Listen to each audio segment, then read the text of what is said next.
familia zao zinaumia. Wewe saa hii ati Ruto akienda China unapatia yeye Oburu Odinga kama youth leader atembee na Ruto. Sasa hivi Raila unadanganya wa Kenya. Asante sana. Sasa munisaidie tumukaribishe Mheshimiwa Eugene Wamalwa kutoka Mlembe Nation.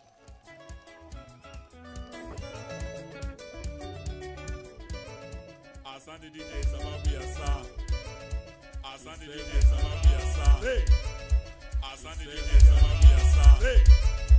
Asante pale Nyanza. Na kule Nyanza ndiye ameambiwa mlima umeenda, uliguza mlima, sasa hapo tu ndio utasurvive. Nataka mtoe sauti hapa paka asikie akiwa pale Migori. Mko tayari?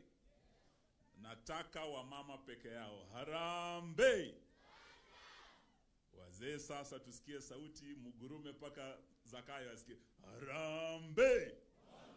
Hey, kumbe hey.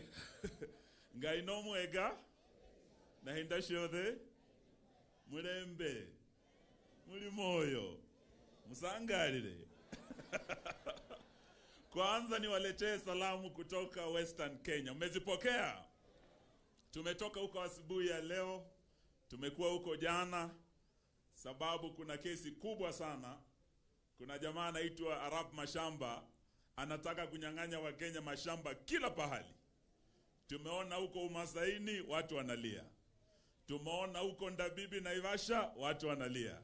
Ukienda Turukana hata Pwani wanalia. Kwetu kule Western tuko na ile kampuni ya Nzoia. Ekari karibu 1000 kampuni ya Nzoia. Arab Mashamba anataka kutenga. Ekari karibu 1000. So tumekuwa tunafanya kesi jana kampuni ya Nzoia. Arab Mashamba ya wazee ya kwamba leo dada yetu Martha Karua anaenda wa Munyoro. Na yeye akiwa mgeni wetu wa heshima leo lazima nimshukuru. Wakati Rigijia alikuwa anatimuliwa, wakati Rigijia alikuwa anakuwa isolated, alikuwa kiongozi wa kwanza mlima huu to give her brother a warm sisterly embrace na kumkaribisha kwake. Martha, we must thank you for your leadership. Na wakati huo Rigijia akasema naye pia atamwalika hapo wa Munyoro. Na leo tumekuja hapa hii timu kusindikiza mkeni wa heshima Martha Wangari Karua. Tunashukuru sana wa gracious host Mheshimiwa Rigathi Gachagua with your dear wife Pastor Dorcas. Wakati walikuwa wanatimua Gachagua walisema this is a villager, tutamrudisha huko kwa kijiji. Sababu hiyo wamefanya wa Munyoro to be the most famous village in the Republic of Kenya. And we are so proud to come to a Munyoro village. My brother, asante kutukaribisha hapa kwako. But this journey for us kutoka Western was a very nostalgic journey. Sababu tulikuja safari hii miaka zaidi ya 20 iliyopita. Wakati huo tulikuwa tunamsindikiza ndugu yangu marehemu Wamalwa kijana. Alikuwa anakuja mlima huu kwa mwaliko wa Mwai Kibaki, hayati rais wetu. Nilipambia wazee nakuja hapa, wakanituma na Council of Elders wako hapa. Wakanituma na team ya viongozi from all the 5 counties za Western na ndugu yangu Malala. Wote tuko hapa wa Munyoro. Lakini zaidi walisema tuje na wale wazee waliotembea na Wamalwa wakati huo. Wakamuunganisha na Kibaki na mlima huu. Wakamuunganisha na Ngilu na Kalonzo huko Ukambani. Wakaunda serikali ya NARC. So today as we come to this famous village of Wamunyoro, tunataka tuambie William, ile wazee walisema during that visit, tukija kwa Kibaki, ya kwamba their days were numbered, the Nyayo era was coming to an end. Na wakati huo tulisema for Moi na KANU, the die was cast. Hii team unaona hapa is the team that is going to send William Samoei Ruto home to Sugoi. Na when history is written, itaandikwa siku hii tulikuwa wa Munyoro. That history will be written in golden letters that this is where the journey began ya kupeleka Ruto Sugoi. Mko tayari aende nyumbani? Zakayo aende asiende? Kasongo arudi asonge asisonge? Sisi Western tumeamua tunasongesha Kasongo, ni jirani wetu, arudi kule Sugoi. Hapa mlima mmeamua. Sisi pia tumesema siku ya leo ya kwamba wale wanauliza ati hatuna sababu ingine other than Ruto must go. Tunataka tuseme leo Ruto tuko na nia, tuko na uwezo, lakini zaidi tuko na sababu ya kukupeleka nyumbani. Nchi hii ya Kenya, kile kitu kinamaliza Kenya zaidi ni ufisadi. 30% ya rasilimali zetu, pesa yetu inapotea kwa ufisadi. Wizi wa mali ya umma.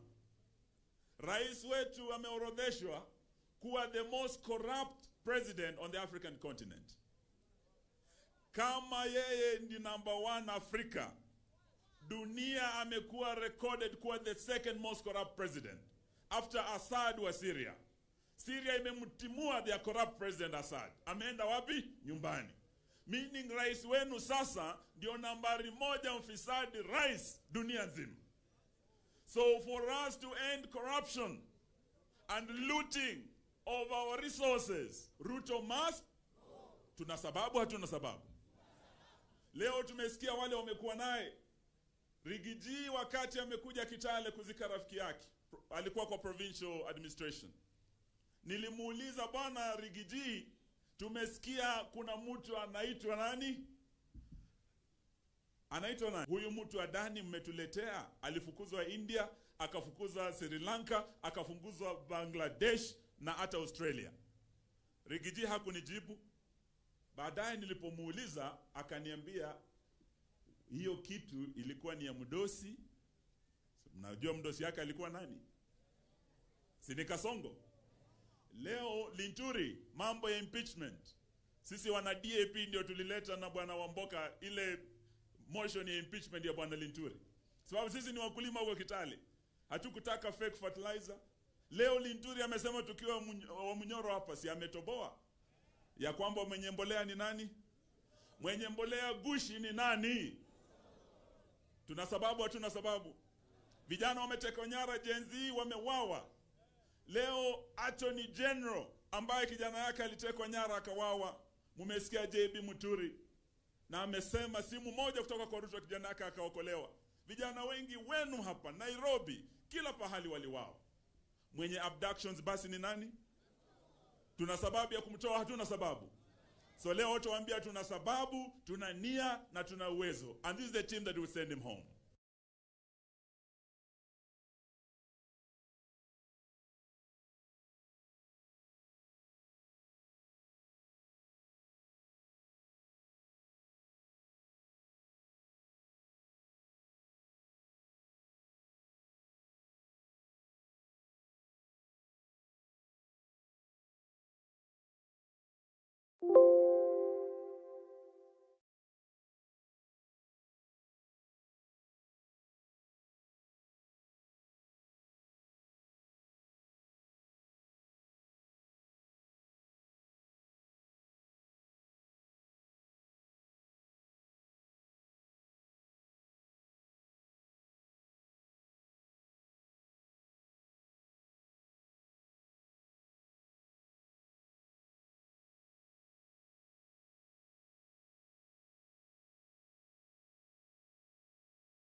Taita Chupa referendum.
Ubari huu ame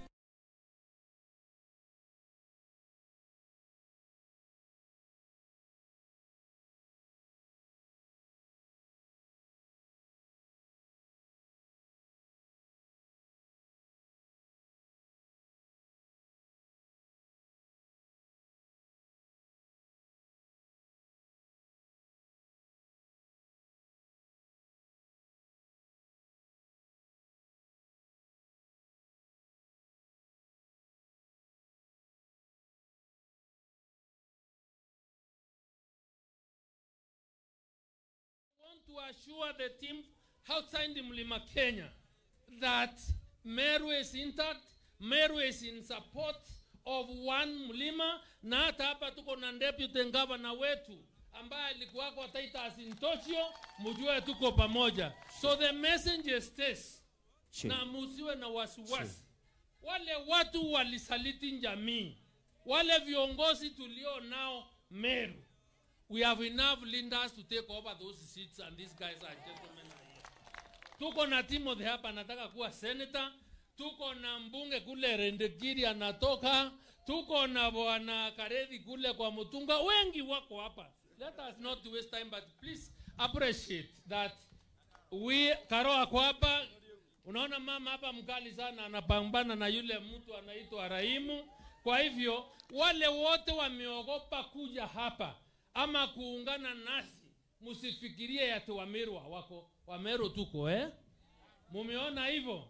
And let me surprise you, tafadhali kaeni chini. Ujue uongo na upusi ambayo unauswa pale, na sisi ni watu wa Maumau na hatutishiki. Ni hivi, juzi watu walipoitwa kule State House na rais, na ndio nimeshindwa kama viongozi wetu wako na akili ama ni uji wamebeba. Pale wamekaa wakaambiwa sisi tutafanya maendeleo, tutaleta barabara hii na hii na ile, lakini kwa bajeti haiko, na wanakuja kuambia watu serikali inaanza miradi next day.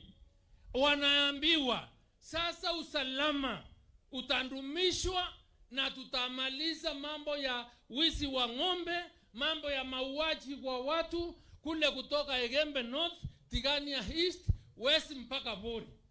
And I want to tell you how serious this matter is. because ilikuwa ni last weekend tulizika watu watatu ambayo walikuwa wameuawa kabla watoke State House Tuesday. Saa hii tunaposimama hapa, kule magaidi wamerundi, wameua watu na tuko na watu mochari.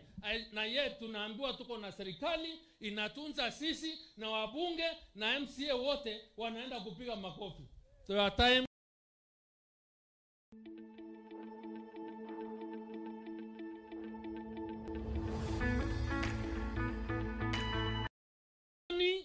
sisi ndio tunafuata kama viongozi because they know where they want to go, and now we have a Linda to take us where we go, and we have a green. Na vile tunaongea, si unaona wa Munyoro tuko sawa na tutasaidiana. Tutafanya nini? Tutasaidiana. Kwa hivyo Mheshimiwa Kalonzo Musyoka na wengine, you can be sure sisi tukisema tumesema. Hata huyu William Ruto tulimwambia na tukatimisha, lakini sasa vile mmesikia tumeamba. Tumefanya nini? Tumefanya nini? Kile alikuwa anatupea atuuzie sasa. Ama afanye nini? Afanye nini? Atuuzie. Kwa hivyo I want to assure you, the great team that is here, that will work very closely. I don't think we have any option other than to give Kenya hope and make sure that the next candidate kupigana na William Ruto is a single candidate that will be taken or be supported by each one of us. And in that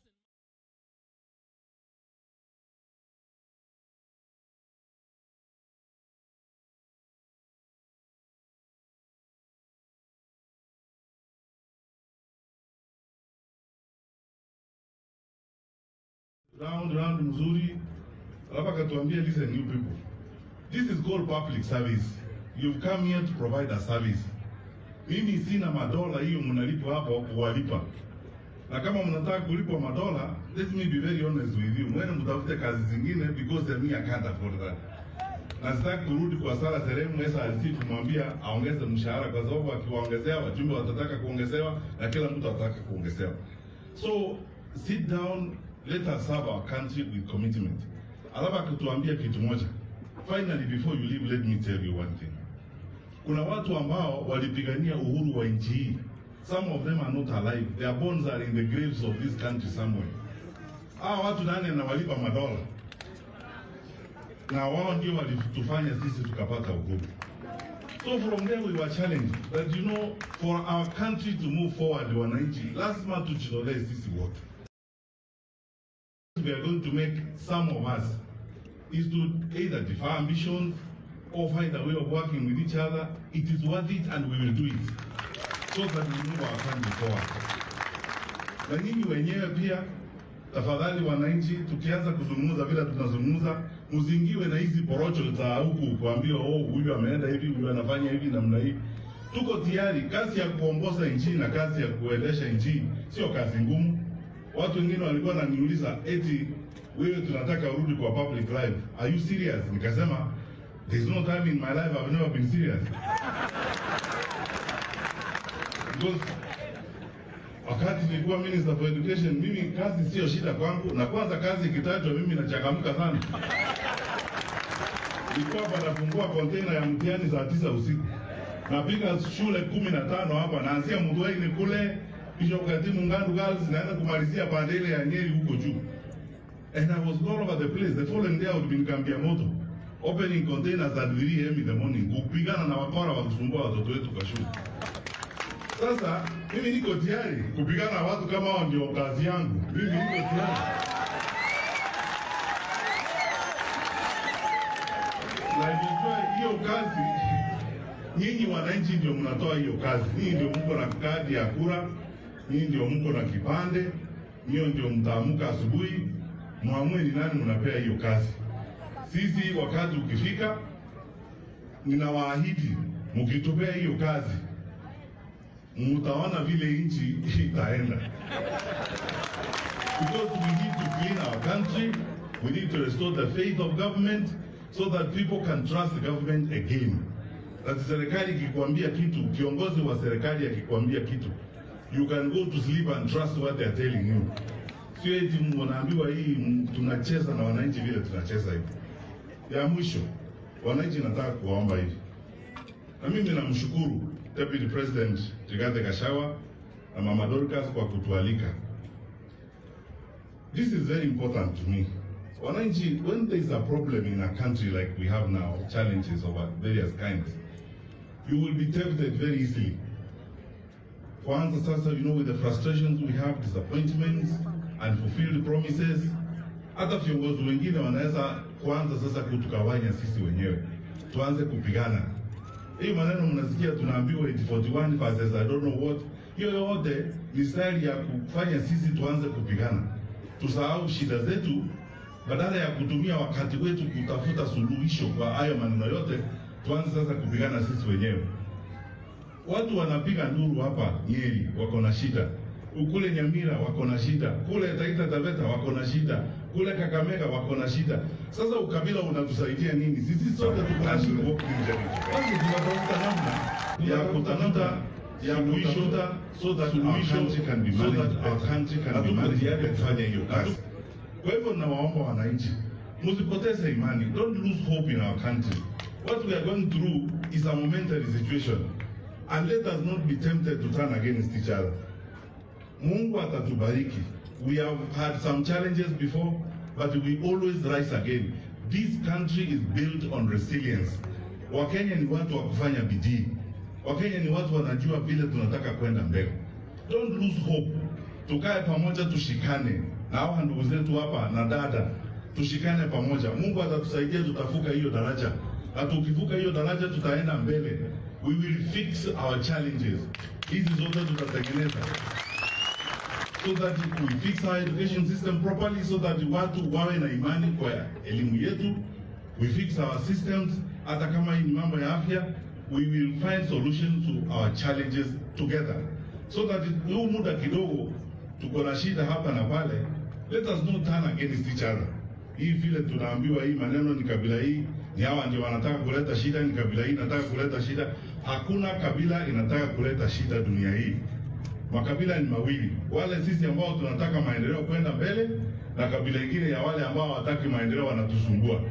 Na mimi nafikiri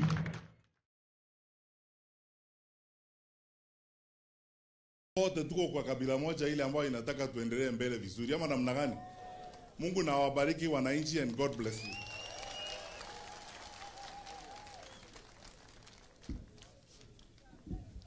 Asante, munisaidie tumkaribishe kiongozi wetu, makamu wa rais wa Mwai Kibaki. Asanteni kwa sababu ya wakati. Andoi tumuriega. Netwake na mono. Tunafurahi zaidi ndugu yetu Rigiji na Mama Dorcas na wote my pastors and bishops, my colleagues, and we have really today had it all. Kwa hivyo kwa sababu wakati huu umeenda mno, sisi tumekuja kusema asante kwa Mwenyezi Mungu na kumuenzi ndugu yetu Rigiji. Kusema kweli, naomba tusimame tumpigie Rigiji makofi kwa sababu yeye ni njamba.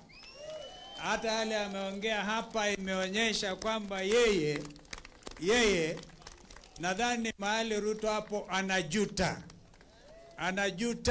na wahenga alisema majuto ni mjukuu. Tuketi. Nadhani mlikuwa mmeketi sana. Tumekuja pamoja na dada yetu Martha Karua, our chief guest. Nadhani leo umepatiwa jina ya Maitua Mrima. We are told mlikuwa na kikao na wazee wa kiama na hata sijui kama Njuri Njeke Linturi walikuwepo. Na kwa hivyo ni furaha. Leo Kenya imepata sura mpya. Ni kweli si kweli? Wangapi wanaamini sura kutoka hapa ni ushindi na hakuna kingine, hakuna shetani atadhubutu? Kwa hivyo mimi nadhibitisha kwa roho safi kwamba tutashikamana. Tumeonyesha hapa awali roho ya kushikamana, na mimi nataka niwahakikishieni vile ndugu yangu Fred amesema, msiuziwe uoga. Don't even try to bet. Hawa ni viongozi ambao wanajuana. Mheshimiwa Noah Wekesa at 90 years, na Mungu amekupa umri, hatutakusumbua sana. Sisi hapa tutakubaliana at the right time. Yale ambayo tunauliza ni maombi, na tumekuja hapa Wamunyoro leo. And Wamunyoro, the so-called villager, has become the true nationalist, the true patriot. Mama Dorcas, I want to congratulate you and to thank you for standing with this man. Continue to stand with him. And the boys who have shown that family will stay together hata wakati wa shida kubwa kama hii ya impeachment.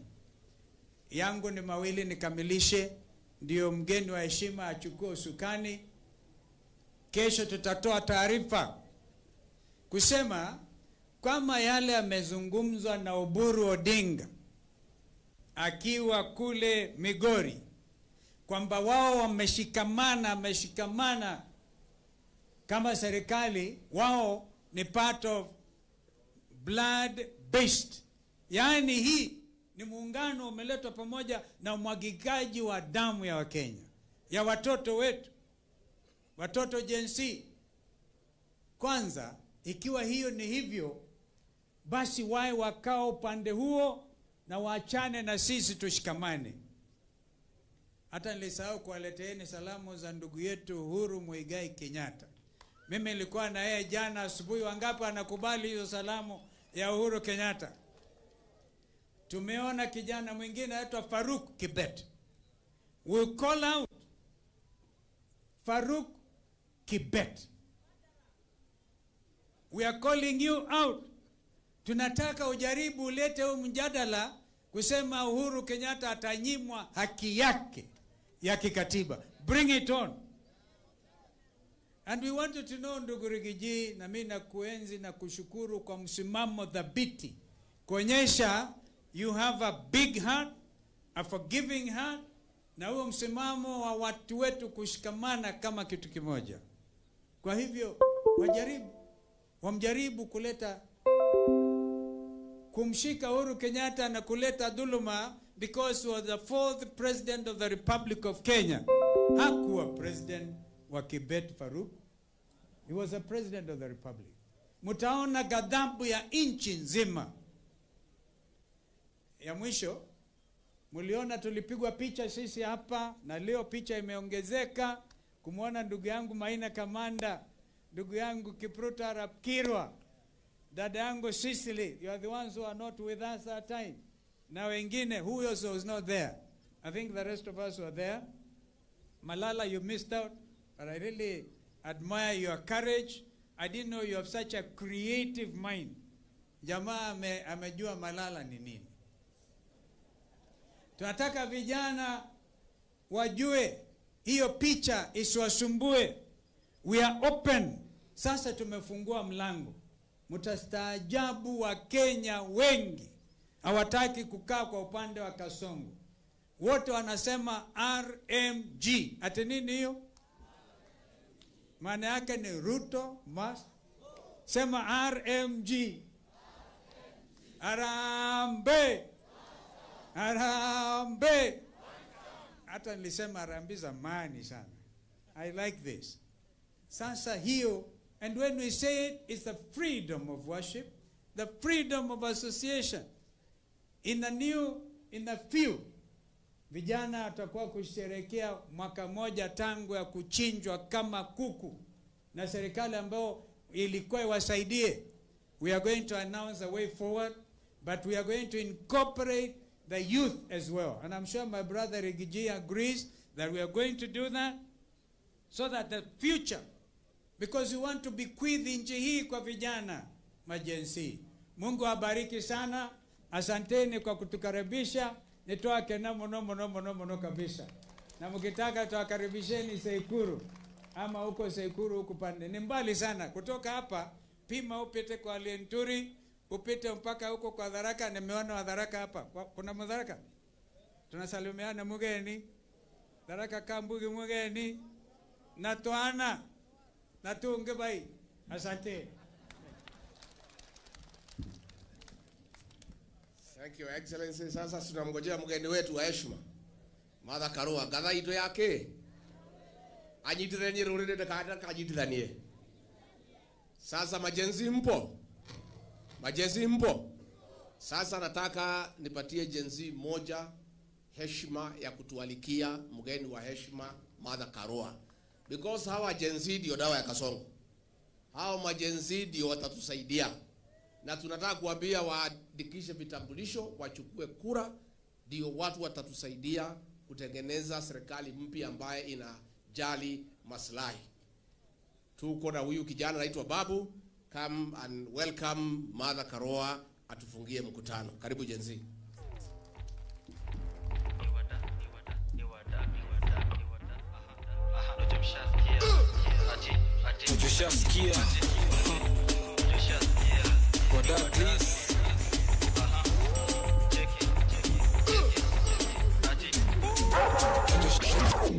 Thank you, DJ. Harambee!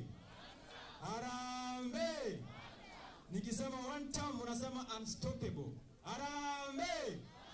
One term. One term. Thank you so much, Your Excellency, the Deputy President, Your Excellency, the Vice President, Mheshimiwa Martha Karua, Mheshimiwa Eugene Wamalwa na viongozi wote ambao mko hapa. Watu wa Mlima, kwa majina mimi naitwa Ken Babu, kutoka pale Kisumu. Na sisi tuko hapa kusema kwamba it is 1 year since the Gen Zs were shot and killed by this regime of Kenya Kwanza. And until now, nothing has happened. Kasongo alisema wakati fulani kwamba wanalainisha mambo na wataleta compensation. Nataka niwaulize hapo Mlima, si kuna vijana waliwawa huku? Si kuna vijana walishikwa huku? Ninyi mmepata compensation? Mmepata compensation? Nataka tuambie Kasongo kwamba wewe utakompensate au familia, ama sisi tukupeleke nyumbani alafu hii serikali ifanye compensation. Mko tayari? Nataka niseme hivi la pili. Tumejikakamua kama vijana na tunasema kwamba agenda yetu ni moja. Tutafanya juu chini to register voters na agenda yetu ni moja.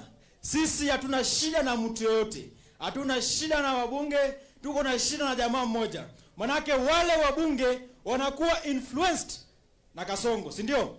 Nataka niwaulize, kama Justin Muturi alitoka pale kwenye cabinet, Kasongo amebadilisha cabinet mara 4. Kwa hiyo cabinet is the only constant person. Kama unaweza badilisha mabibi mara 4 na wewe mwanaume peke yako, kumaanisha nani ako na shida? Nani ako na shida? Nani ako na shida jamani? Nataka niseme hivi. The youth of this country are committed and are ready to liberate, protect and defend the nation. Na sisi tunasema kama vijana, na tuko hapa wengi. Nataka nialike vijana wote ambao wako hapa, majenzi ambao mko hapa. Tafadhali mkuje. Msiseme jina, mflag tu. Nataka niseme hivi. The Gen Zs of this nation. Sisi tunasema damu ya Rex Masai, damu ya Denzel Omondi, damu ya Eric Shiweni na damu ya vijana 57 ambao wengine walikuwa wa Mlima lazima ikompensetiwe. Nataka niwaulize wa mama, wakati ambapo mtu anabeba mimba, ni nani ubeba mimba? Si mama. Na nani aliua vijana? Ni mzee. Sasa tuambie huyo jamaa kwamba raundi hii 2027 tutampea shughuli hata yeye pia aonje mimba. Manake aliua watoto wa mama, au sio? Kwamba vijana kutoka pande Kisumu kuelekea Mlima kupitia pale Kitui, wake up and register as a voter. The only route to take Kasongo home ni kwa debe, si ndio? At this point, ladies and gentlemen, thank you so much. Nashukuru. Niya mwekuo. Nishigana siya mwana wa kairetu. Siya mwana wa kairetu nishigana. Mwe tayari. Rugama ina iguru. gathaitũ ya rũrĩrĩ rwa mbere, rwa kerĩ, rwa gatatũ, rwa kana, Mheshimiwa Martha Wangari Karua.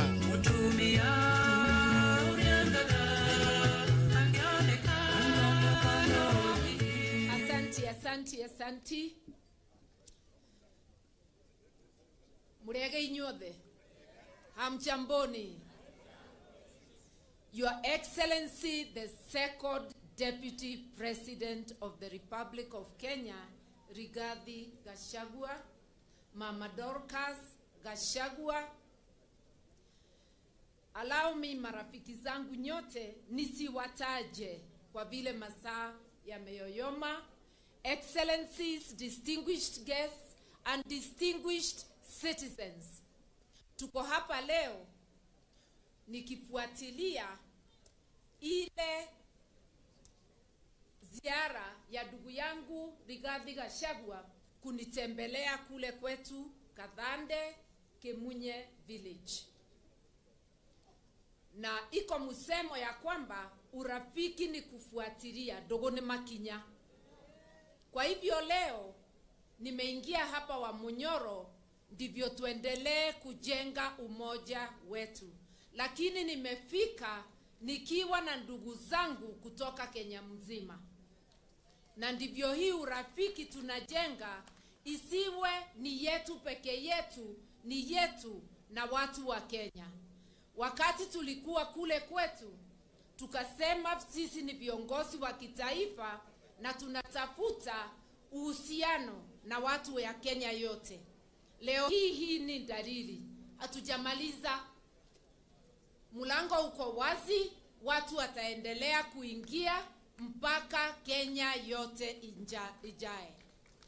Ile kazi iko mbele yetu ni ngumu na ni muhimu ya kuondoa shida kwa Wakenya. Kama ni mambo ya elimu, watu wako na tabu Kenya nzima. Kama ni mambo ya matibabu, watu wako na shida Kenya yote.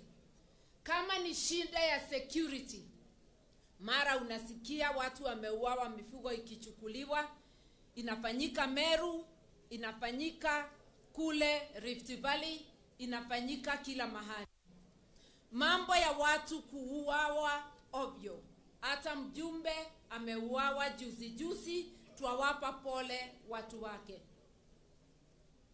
Kila watoto wetu wameuawa na sio mara moja, mara kadhaa. 2023 tukifanya demonstration ya Azimio, watu walifariki zaidi ya 70 na kwenda juu. Mwaka uliopita katika protest za Gen Z, watoto wetu wameuliwa bila sababu, na sasa tumegundua walikuwa wakiuliwa kimakusudi, sio bahati mbaya. Na huyu William Ruto anaenda kushika wale majournalist wamehusika na hiyo sinema, badala ya kushika wale maofisa wameonekana wakiem na kushoot watu bila sababu yoyote. Tukitaka kuondoa hiyo shida Kenya, lazima tuungane. We must unite to liberate. We must unite to liberate. Nikisema unite, munajibu liberate. Unite. Unite. Kwa Kiswahili, ungana, komboa. Ungana, tujikomboe kama Wakenya. Na tunajikomboa ndivyo tuwe na serikali inasimama kwa msimamo wa kisheria, inafuatilia sheria, inalinda haki za kila Mkenya bila kubangua. Sisi tunasema ya kwamba safari hii, unity of purpose in order to remove the pain from Kenyans. Nataka kushukuru ndugu yangu His Excellency Rigathi Gachagua na Mama Dorcas na nyumba yao kwa ukarimu wao. Tukasema tutakuja tukiwa wengi, wakasema kujeni. Na sasa nimeona hata kijiji yote ya Wamunyoro Mount Kenya yote na Kenya yote iliingia hapa leo. Mimi nawashukuru, nashukuru hawa ndugu zangu. Wakati niliwaambia kujeni twende tukatembelee ndugu yetu kule wa Munyoro, hakuna alikataa. Fred Matiang'i ametoka Kisii leo akiwa na shughuli zingine na amejikaza na ameweza kufika hapa. Asanteni sana. Tunataka kuhakikishia Wakenya, mkituona hapa tuko na nia ya kuungana na kukaa kama kitu moja mpaka uchaguzi uje na Kenya ipate mwamko mpya. Ni kweli wengi wetu tumetangaza kila mtu angependa kuwa rais. Hata mimi nilitangaza hivyo. Lakini zote tunajua, na mimi najua, Kenya ni kubwa kuniliko. Ni afadhali ndoto zetu zizimwe na Kenya iweze kufanya nini? Kuendelea mbele. Twaweza kuwa watu wanajichukia na wanachukia nchi yao, tukiwacha huyu mtu ametaabisha Kenya yetu, anaitwa Kasongo Kaongo, aendelee. Lazima tuungane tuweze kumtoa. Umesikia Kalonzo na Eugene wakisema juu ya tume ya uchaguzi. William Ruto ni mtu ambaye anaamini udanganyifu na njia za mbadia. Tunajua mipango yake, anapanga wizi wa kura. Lakini hatutamruhusu.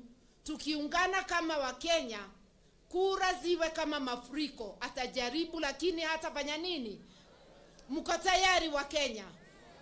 Najua mnatuambia ati viongozi ni wale wale, msitu ni ule ule na nyani ni zile. Mimi nataka kuwaambia ni kweli hiyo, lakini wananchi ni wale wale. Au wananchi wamefika kutoka nchi jirani? Wananchi ni wale wale, viongozi ni wale wale. Zote tumekosea, tukae chini, tuone ni wapi tulikosea, turekebishe. Sababu hata mpigaji kura amepigia kura watu wako na dosari, akijua ni watu wako na dosari. Lakini akifikiria kesho watabadilika. Safari hii tutasikilizana, tutazungumza, ndivyo tusifanye makosa mara ya pili. Tumekubaliana? Na waomba, huyu Kasongo hatosheki na umwagikaji wa damu na uporaji. Ameendelea kupora ardhi na kufurusha wenyewe. Kule Dabibi hapa Naivasha amechukua shamba la wanyonge. Mambo iko kotini, shamba inalindwa na GSU. Wananchi wanapigwa na kuvunjavunjwa. Kule Kilgoris amevamia kuua watu wakijaribu kuwapokonya shamba lao. Na bado sikule Maboko ilifanyika. Land grabbing inafanyika kila sehemu ya Kenya. Nairobi, Mombasa, huko Kilgoris, Rift Valley, kila mahali. Mimi nawaomba, mkitaka tumalize unyanyasaji wa haki za wana Kenya, tuungane sote, viongozi na wananchi, tuweke Kasongo Kaongo nje. Daddy.com.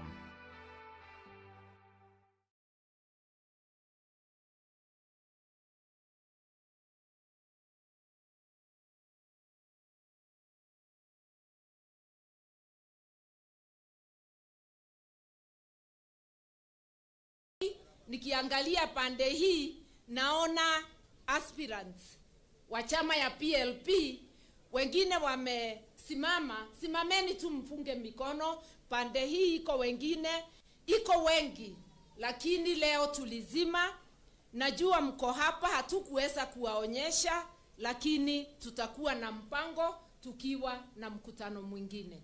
Nataka mjue ya kwamba namfikiria, lakini masaa imeyoyoma. Nilikuwa nimefikiria ni mimi nitawaita nyote wakati wangu wa kusimama kuongea.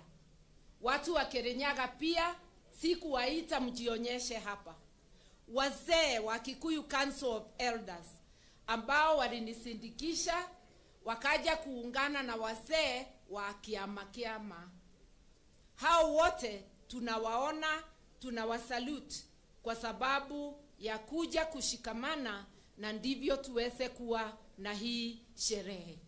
Tutaungana wazee wa mlima yote, wazee wa Kenya yote, sababu hata kule Ukambani, kule Uluhiani, kila mahali iko wazee wale wanashikilia. Mimi ningewauliza mtusaidie tuendelee kusungumuza na kushikamana. Na msiwe na hofu wananchi. We will not let you down.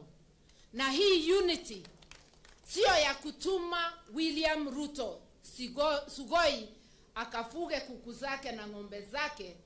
Hii ni ya kuleta mabadiliko ya kudumu, na ndivyo Kenya iweze kusimama.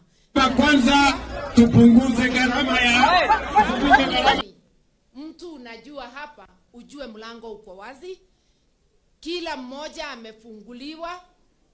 Watu wa nia njema waingie kwa hii hema tuweze kukomboa Kenya tukiwa pamoja. Unite, liberate. Unite. Unite. Bila kuwa pamoja, kushikamana, hatuwezi kamiliza kazi. Kwa Kikuyu tunasema kiara kimwe gitiuraga ganda ngugana gigisugu. Yani kidole moja haiwezi kuua Kenya kutoka kwa minyororo ya wale wanatunyanyaza wakiongozwa na Kaongo. Asanteni, mbarikiwe sana.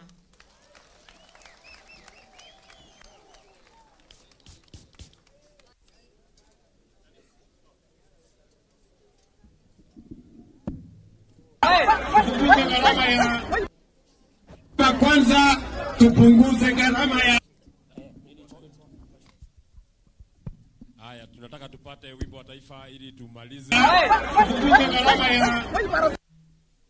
Kwanza tupunguze gharama ya Haya, Bishop njoo utusaidie. Bishop Raphael tafadhali.